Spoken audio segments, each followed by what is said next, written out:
नमस्कार, मी सागर जोशी. TV9 मराठीमध्ये आपलं स्वागत आणि बुलेटिनच्या सुरुवातीलाच बातमी आहे मराठा आरक्षणावरून आता सुरू झालेल्या राजकारणासंदर्भात. ओबीसींनी धक्का मारून बाहेर काढण्याचं काम सुरू आहे. आरक्षण संपल्याची भावना ओबीसींमध्ये निर्माण झाली आहे. मराठा मागास आहे हे दाखवण्यासाठी संपूर्ण यंत्रणा कामाला लावली आहे.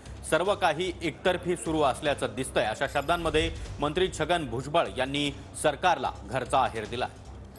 तर छगन भुजबळ यांनी नुकताच माध्यमांशी संवाद साधला आणि त्यावेळी बोलताना छगन भुजबळ यांनी सरकारवर निशाणा साधलेला आहे. आरक्षण संपल्याची भावना ओबीसींमध्ये निर्माण झाल्याचं भुजबळांनी म्हटलंय.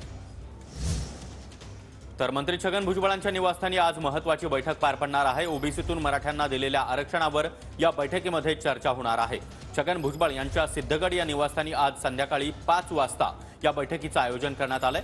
भुजबळ यांच्याकडून सर्वच समाजाच्या नेत्यांना या बैठकीचं निमंत्रण देण्यात आलंय. तर पुढच्या हालचालींबाबत भुजबळ आज निर्णय घेणार आहेत. तर छगन भुजबळ यांच्या निवासस्थानी ही महत्त्वाची बैठक आयोजित करण्यात आलेली आहे. या बैठकीमध्ये ओबीसी आरक्षणासंदर्भात महत्त्वाची चर्चा देखील होणार आहे.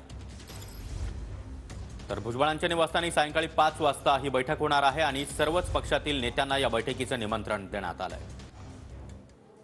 समाजामध्ये मोठ्या प्रमाणात चिंता किंवा घबराट निर्माण झालेली आहे किंवा आता आमचं आरक्षण आता संपलं आहे, आता आम्ही पुढे काय, आता आमच्या म्हणजे मग शिक्षणामध्ये प्रवेश असेल तर काय, किंवा नोकरीमध्ये प्रवेश असेल तर काय, किंवा इतर ठिकाणी ज्या काही गोष्टी ओबीसीला मिळतात त्याच्यामध्ये आता हे सगळे वाटेकरी होणार, म्हणजे ओबीसी संपल्यासारखं आहे अशी एक भावना निश्चितपणे ओबीसीमध्ये निर्माण झालेली आहे.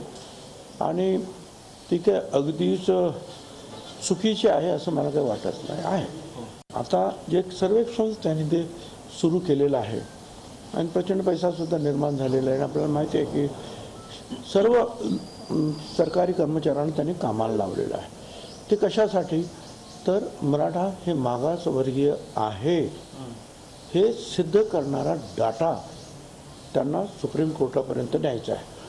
म्हणजे एकीकडून सगळे मराठा समाज ओबीसीमध्ये टाकायचे पण म्हणून, दुसरीकडून 3 न्यायमूर्ती आहेत ते क्युरेटिव्ह पिटिशन वगैरे जे आहेत त्याचा अभ्यास करणार. म्हणजे सगळीकडे जे आहे एकतर्फीच कार्यवाही होताना आपल्याला दिसते आहे.